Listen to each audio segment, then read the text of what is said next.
سلام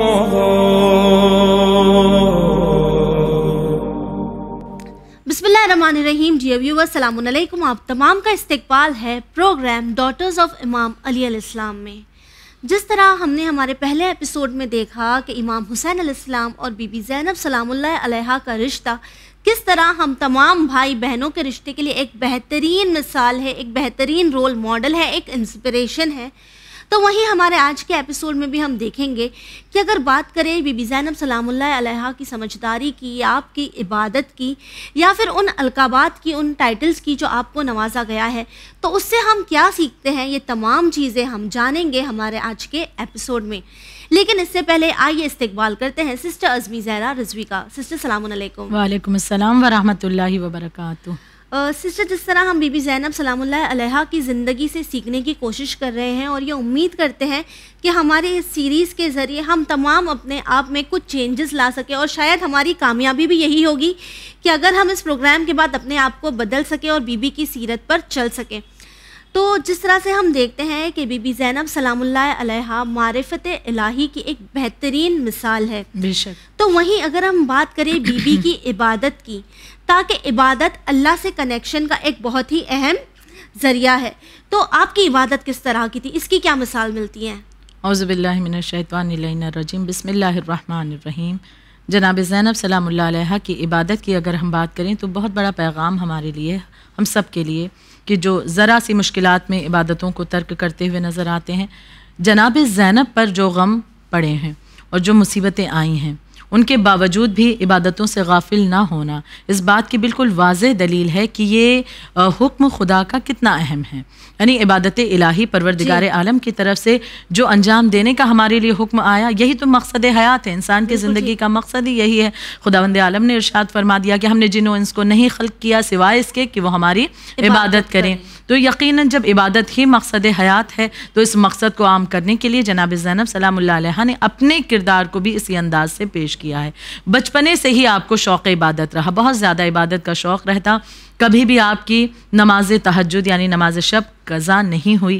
یہاں تک کہ ہم دیکھتے ہیں ان مشکل وقت میں بھی کہ جب شام غریبہ کی مشکلات کے جہاں پر ابھی کچھ لمحات پہلے جناب زینب نے اپنے پورے گھر کو برباد ہوتے ہوئے دیکھا ہے، لیکن اس کے باوجود بھی شام غریبہ کے اس عالم میں جب ہو کا عالم ہے، جلتے ہوئے خیموں کے دھوئیں بلند ہو رہے ہیں اور تنہائی ہے، رات کی تاریکی ہے، اس عالم میں بھی جناب زینب نماز تہجد بھی، یعنی ہم واجبات تو اپنی جگہ ہے، مستحبات کو بھی کبھی ترک نہیں کیا ہے اور نہ ہی کبھی کسی مکروہ کام کو انجام دیا ہے. خدا کی رضا کے لیے تمام کاموں کو انجام دیتی رہی.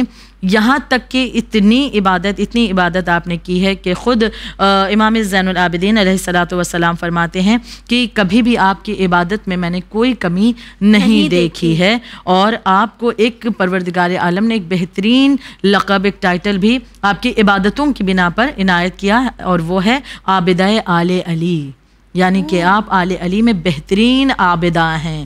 آپ کو یہ لقب بھی خدا کی جانب سے آپ کی عبادت کی بنا پر عطا ہوا. اور کیوں نہ ہو آپ نے ان ہستیوں کو اس انداز سے عبادتوں میں مشغول دیکھا، چاہے رسول خدا کی ہم مثال دیکھیں، آپ نے اپنے بابا مولا امیر کو دیکھا کہ عبادت کے عالم میں اس دنیا سے آپ نے کوچ کیا. آپ نے ان تمام مناظر کو بھی دیکھا ہے کہ جب والدہ کی پسلیاں ٹوٹی ہوئی ہیں لیکن اس کے باوجود بھی کبھی بھی نماز، کبھی بھی عبادتوں کو ترک نہیں کیا. آپ نے اپنے بھائی حسن کو دیکھا ہے کہ کس طرح سے تنہا ترین سردار ہونے کے باوجود، کس طرح سے مشکلات میں گرنے کے باوجود بھی کبھی عبادتوں سے غافل نہیں ہوئے. آپ نے مولا حسین علیہ الصلوۃ والسلام کو دیکھا ہے کہ شب عاشور مولا نے مہلت اسی لیے لی، دراصل عبادت کا مقصد تھا. اور یہ دوسرا راز یہ کہ مہلت مولا لے نہیں، دراصل دے رہے تھے ان باطل افراد کو کہ شاید یہ پلٹ آئیں، ان کے قلب پلٹ آئیں. اور دوسری جانب کے امام پوری رات خداوند عالم کی عبادت میں بسر کرنا چاہتے تھے. تو ان تمام مناظر کو آپ نے دیکھا ہے تو ظاہر سی بات ہے آپ کی وہ عبادت بہت بلندی پر، بہت معراج پر پہنچ چکی تھی. یقیناً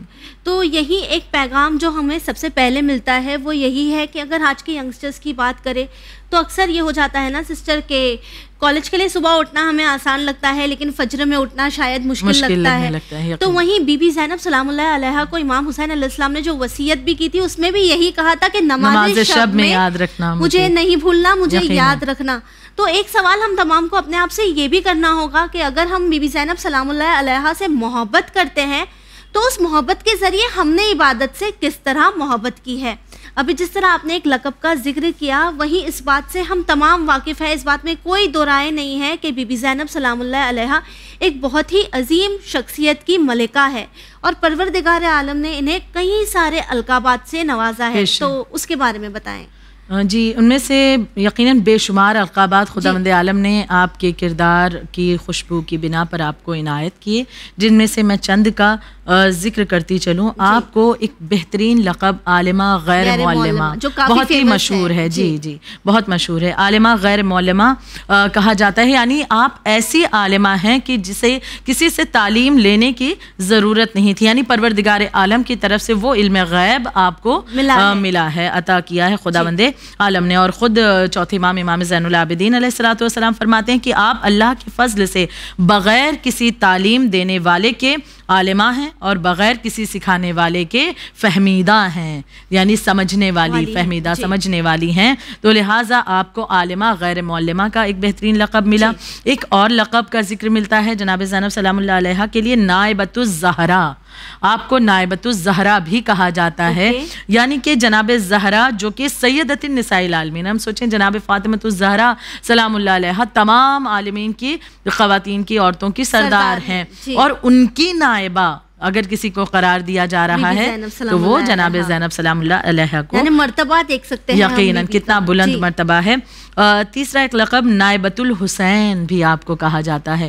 امام حسین علیہ الصلوۃ والسلام کو پروردگار عالم نے 1,24,000 انبیاء کرام کا وارث قرار دیا. حسین وارث انبیاء ہیں. ہم زیارت وارثہ پڑھتے ہیں، اس بات کی دلیل ہمارے پاس موجود ہے کہ کس انداز سے پروردگار عالم نے آپ کو وارث انبیاء قرار دیا ہے. تو جو مولا حسین انبیاء کے وارث ہوں، ان کی نائبہ بھی نائبۃ الحسین جناب زینب سلام اللہ علیہا قرار پائی ہیں. بے شک بے شک. اور امام حسین علیہ السلام نے جہاں دین کے لیے اپنے سر کو کٹا دیا، تو وہیں اس دین کو زندہ بی بی زینب سلام اللہ علیہا نے رکھا ہے. اپنی چادر دے دی. جناب زینب نے پریشانیوں کا سامنا کیا، اپنی اولادوں کو قربان کیا، تو یقیناً ایک نائبہ بن کر کے کس طرح سے سامنے آئیں. ایک اور لقب بڑا ہی خوبصورت، بڑا ہی عمیق ہے، اور وہ ہے ملکۃ النساء العالمین. یعنی کہ ملکہ کے پاس دیکھیے بہت سارے اختیار ہوتے ہیں نا، اللہ انہیں اختیار دیتا ہے. ہم اگر دیکھیں تو جناب زینب سلام اللہ علیہا کو بھی پروردگار عالم نے بہت سارے اختیارات دیے تھے. یہی وجہ ہے کہ آپ ہر مارکے میں ہمیں کامیاب نظر آتی ہیں جناب زینب سلام اللہ علیہا. پھر ایک اور لقب آپ کا ہے عدیلۃ خامس بن اہل الکساء، یعنی کہ جو صاحبان قصہ ہیں ان کے مراتب کو آپ درک کرنے والی ہیں. عدیلۃ خامس بن اہل القصہ، اہل القصہ پنجتن پاک جو ہیں یقیناً، تو ان کی طرف سے یہ لقب کس انداز سے پروردگار عالم نے ان سے کنیکٹ کرتے ہوئے آپ کو عطا کیا ہے کہ جو پنجتن پاک ہیں، جو صاحبان قصہ ہیں، ان کے جو مراتب ہیں ان کو درک کرنے والی ہیں. یعنی جیسا ان کا کردار تھا، جیسی ان کی سیرت تھی، وہ تمام چیزوں کو آپ نے ان سے اخذ کیا ہے، حاصل کیا ہے، وہ چیزیں آپ میں منتقل ہوتی ہوئی نظر آتی ہیں. تو یہ چیزیں آپ میں آئیں. آپ کو یہ لقب بھی خدا نے عنایت کیا. شریکۃ الشہید، یہ بھی ایک لقب جناب زینب سلام اللہ علیہا کا ہے یقیناً. اور ساتھ ساتھ یہ لقب کا ایک مفہوم یہ بھی ہے کہ کربلا میں جو بھی شہادتیں پیش ہوئی ہیں، خدا نے اس میں آپ کو شریک رکھا ہے. یعنی کتنا بڑا مرتبہ. یعنی فقط یہ نہیں کہ آپ کی جانب سے آن و محمد ہی قربان ہوئے ہیں اور اس شہادت میں آپ شریک رہی ہیں، بلکہ کربلا میں جتنی شہادتیں پیش ہوئی ہیں ان میں جناب زینب کو خداوند عالم نے شریک قرار دیا ہے. یہی وجہ ہے کہ آپ کو شریکۃ الشہید کا لقب دیا گیا. پھر آپ کو کفیلۃ السجاد کہا جاتا ہے. بہت ہی واضح اپنے آپ میں کفیلہ تھیں جناب امام سجاد کی، کیونکہ بعد امام حسین علیہ الصلوۃ والسلام اس لقب کی پاسداری کس طرح سے جناب زینب نے رکھی. ہم دیکھتے ہیں کہ جلتے ہوئے خیمے سے امام وقت جب امام سجاد ہو چکے ہیں، انہیں جلتے ہوئے خیمے سے نکال لانا، پھر ان کی محافظہ بنی رہنا، ان کی حفاظت کرنا، کیونکہ آپ جانتی ہیں کہ یہ وقت کے امام اب ہیں اور آگے یقیناً. تو آپ نے جہاں پر مولا حسین کا ساتھ دیا، شریکۃ الحسین کہلائیں، وہیں پر آپ اس انداز سے کفیلۃ السجاد بھی بن کر کے زمانے کے سامنے آتی ہیں، اور امام سجاد کی کفیلہ ان کی کفیل بن کر کے سامنے آئی ہیں. بیٹی بھی تو بی بی زہرا سلام اللہ علیہا کی ہے، جہاں ہم دیکھتے ہیں کہ بی بی نے دربار میں ولایت کا دفاع کیا یقیناً، تو یہاں پر بی بی زینب سلام اللہ علیہا نے امامت کا دفاع کیا یقیناً. بے شک بہت ہی خوبصورت انداز میں. اور یقیناً یہ چیزیں نسل در نسل اس طرح سے منتقل ہوتی رہتی ہیں. پھر آپ کو ایک لقب ملا ہے ولیدۃ فصیحہ، یعنی فصاحت و بلاغت کی معراج آپ کو کہا جاتا ہے، جو کہ آپ کے خطبوں کو جب ہم جانیں بالکل واضح ہو جاتا ہے کہ مطلب یعنی کہ خداوند عالم نے کیا تحفہ عنایت کیا ہے کہ اپنی بات کو زمانے کے سامنے پیش کرنے کے لیے وہ فصاحت، وہ بلاغت، وہ انداز کہ واقعاً کہ جو دشمن ہے وہ بھی سوچنے پر ایک مرتبہ مجبور ہو گئے تھے. آج بھی ہم کہتے ہیں نا سسٹر کہ اگر آج کے دور کی بھی بات کریں تو لوگوں کو یہ لگتا ہے کہ زور اور جبر کی بنا پر آپ لوگوں تک اپنی بات پہنچا سکتے ہیں. جس طرح کربلا میں بھی یہی ہوا، تلوار کی بنا پر اپنی بات پہنچانے کی کوشش کی گئی یزیدیوں کے ذریعے. وہیں ہم یہ دیکھتے ہیں کہ بی بی کے خدموں میں وہ طاقت تھی جس نے امیر شام کا تختہ پلٹ دیا. پھر ایک لقب آپ کو اور پروردگار عالم نے عنایت کیا ہے، وہ ہے شفیقۃ الحسن، یعنی امام حسن علیہ الصلوۃ والسلام کے ساتھ بھی کس طرح سے شفقت و مہربانی کے ساتھ رہیں، یعنی والدہ گرامی کی شہادت کے بعد بھی جو کہ آپ کا کردار ہم دیکھتے ہیں کہ آپ نے والدہ بن کر کے بڑے بھائیوں کو بھی کس طرح سے سنبھالا ہے، اور گھر کی ذمہ داریوں کو بھی کس طرح سے آپ سنبھالتی رہیں، اپنی عبادتوں سے بھی غافل نہیں ہوئیں، یعنی ہر لحاظ سے آپ نے بہترین انداز میں ایک رول ادا کیا ہے. اور ایک اور لقب آپ کا ہے معصومۃ الصغریٰ، یعنی آپ کو چھوٹی معصومہ کا لقب بھی ملا ہے، کیونکہ معصوم تو چہاردہ معصومین ہی ہیں، وہ ہستیاں ہیں، لیکن جناب زینب کے معاملے میں اگر ہم دیکھیں تو آپ کو یہ لقب دے کر کے اللہ نے ایک مقام آپ کا بلند کیا ہے یقیناً. جی معصومۃ الصغریٰ، چھوٹی معصومہ. پھر آپ کو ایک اور لقب قرۃ عین المرتضیٰ، یعنی بہترین لقب ہے کہ جو مولائے کائنات کی جو محبت تھی آپ کے لیے اس کی وضاحت کرتا ہے کہ قرۃ عین المرتضیٰ، یعنی آپ اپنے بابا علی مرتضیٰ کی آنکھوں کی ٹھنڈک تھیں. تو لہٰذا یہ لقب بھی آپ کو ملا، اور جس کی مثال ہم نے پچھلے ایپیسوڈ میں اس کے متعلق بات بھی کی. آپ کو صابرہ کہا جاتا ہے، یہ تو بالکل واضح ہے کہ جیسا صبر آپ نے پیش کیا ہے اس انداز سے ناممکن ہے کہ اس زمانے کے سامنے کوئی بھی خاتون کسی میں وہ مادہ ہے نہیں، وہ سکت نہیں ہے کہ جو جناب زینب کی صبر کا 1% بھی ادا کر سکے. لیکن ان کے ذریعے ہم یہ پیغام حاصل کرتے ہیں کہ جن کے اختیار میں اتنی چیزیں تھیں اور وہ چاہتی تو اگر ایک اشارہ کرتی تو تختہ پلٹ ہو جاتا یزید کا، اور جو ہنسنے آئے تھے، تماشائی تھے، ان سب کو ایک ہی مرتبہ میں ایک بد دعا کے لیے ہاتھ اٹھاتی تو وہ سب کے سب واصل جہنم ہو جاتے. لیکن اتنے اختیارات کے باوجود بھی بی بی کا صبر کرنا ہمیں پیغام دے رہا ہے کہ کچھ مقامات ایسے ہوتے ہیں کہ جہاں پر صبر کرنا خدا کو پسند ہے، کہ جہاں پر پروردگار عالم چاہتا ہے کہ آپ صبر سے کام لیں کہ جس کے ذریعے خدا کی رضا کو حاصل کیا جائے. آپ کا ایک لقب باب حکمت و خطایا بھی ہے، یعنی آپ کے وسیلے سے خطائیں بخشی جاتی ہیں. باب حکمت و خطایا، باب دروازے کو کہتے ہیں، حکمت خطا یقیناً. تو خطا کو معاف کرنے کے لیے جو ایک راستہ بہترین بتایا گیا ہے وہ کیا ہے؟ جناب زینب کا ہے. یہاں پر میں ایک بات اور پیش کرنا چاہوں گی. مرحوم مرزا ابو القاسم قمی جو کہ عظیم علماء اور مراجع میں سے ہیں، وہ فرماتے ہیں، اور صاحب کرامت بھی تھے، تو وہ فرمایا کرتے ہیں کہ حضرت زینب کی اس میں مقدس سے توسل وہ کیا کرتے تھے، اور یہ توسل مطلب جو جناب زینب کے نام سے وہ توسل کرتے تھے اس کے ذریعے کبھی بھی انہیں نا امیدی ہاتھ نہیں لگی. یعنی جو کچھ بھی وہ خدا کی بارگاہ میں دعا کرتے تھے جناب زینب کے توسل سے خدا اس چیز کو قبول کرتا تھا. یعنی ایک ہمیں بھی اپنی دعاؤں کے لیے راستہ مل رہا ہے کہ جناب زینب سلام اللہ علیہا کے توسل سے ان کا نام لے کر کے خدا کی بارگاہ میں اگر کوئی فریاد کی جائے، کوئی دعا کی جائے، خداوند عالم اس دعا کو قبول کرتا ہے. اور ایک آپ کا لقب آپ کی عبادت کے اعتبار سے جو پروردگار عالم نے آپ کو عطا کیا وہ ہے عابدۂ آل علی، یعنی آپ عبادت میں اتنی بہترین تھیں، اس قدر اعلیٰ تھیں کہ آپ کو عابدۂ آل علی یعنی آل علی میں بہترین عابدہ قرار دیا گیا ہے. اور اس کی مثال تو ہم نے دیکھی ہے کہ کبھی آپ نے نماز تہجد کو بھی قضا نہیں کیا، کس انداز سے آپ عبادتیں کرتی رہیں، چاہے بچپنے کا عالم ہو یا پھر کربلا کی ان پریشانیوں میں ہو، شام غریبہ کی وہ رات ہو یا پھر دیگر سفر کا عالم ہو، چاہے قید و بند کی مصیبتیں ہوں، لیکن آپ کبھی بھی عبادت سے غافل نہیں رہی ہیں. بہترین انداز میں آپ نے عبادتوں کو انجام دیا.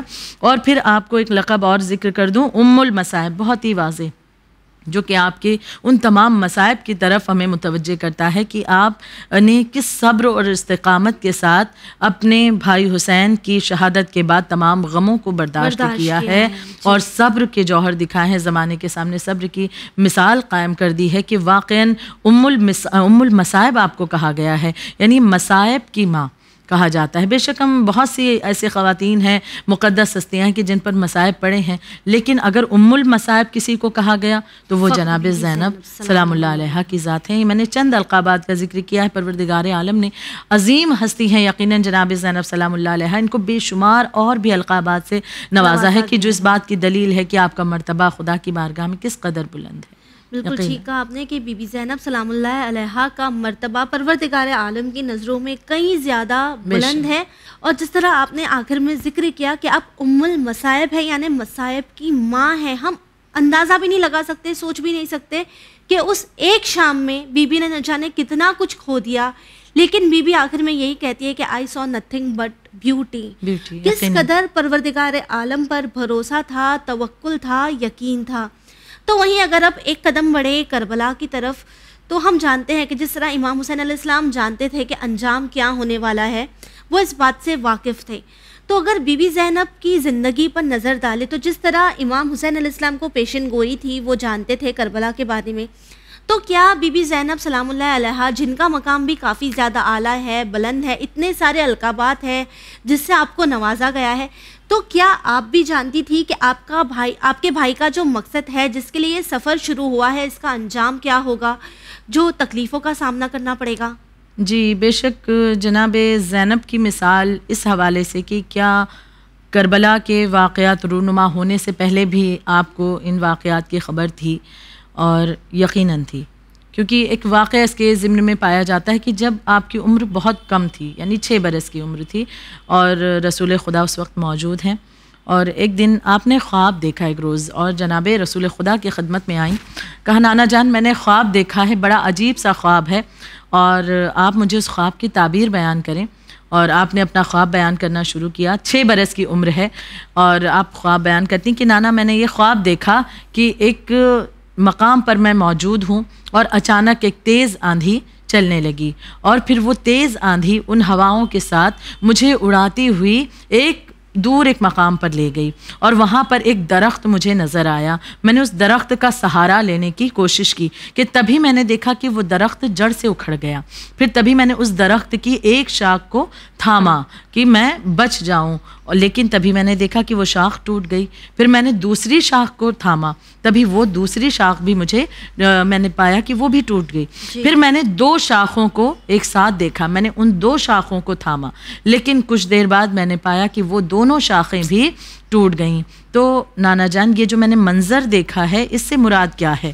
اب ایک مرتبہ رسول خدا نے وضاحت کی ہے کہ اے میری نور نظر، کہ یہ جو تم نے خواب دیکھا ہے کہ ایک مرتبہ وہ ہوا آندھیاں جو تمہیں لیے ہوئے پھر رہی ہیں، اور وہ درخت کا سایہ جو تم نے سہارا لیا ہے، اور اس درخت کا جڑ سے اکھڑنا، تو اس سے مراد یہ ہے کہ ایک وقت ایسا آئے گا کہ جب تمہیں بہت زیادہ غم و آلام کا سامنا کرنا ہوگا، بہت سی مصیبتیں تمہیں یقیناً تمہیں مصیبتیں اٹھانی ہوں گی، اور اس وقت میں بھی موجود نہ ہوں گا. اس درخت سے مراد میرا وجود ہے. تم نے جو وہ ایک شاخ دیکھی کہ جو شاخ ٹوٹ گئی اور تم نے سب سے پہلے جسے تھاما، اس سے مراد تمہارے بابا علی ہیں. اس وقت تمہارے بابا بھی موجود نہ ہوں گے. دوسری شاخ سے مراد تمہاری والدہ جناب زہرا ہیں، اور پھر جو 2 شاخوں کو تم نے تھاما ان سے مراد تمہارے بھائی حسن اور حسین ہیں. یعنی ایک وقت ایسا آئے گا کہ ہم میں سے کوئی بھی باقی نہ بچے گا، اور تمہیں ان غم و آلام کا، ان مصیبتوں کا سامنا کرنا پڑے گا. یعنی یہ واقعات بھی ہم دیکھتے ہیں کہ جناب زینب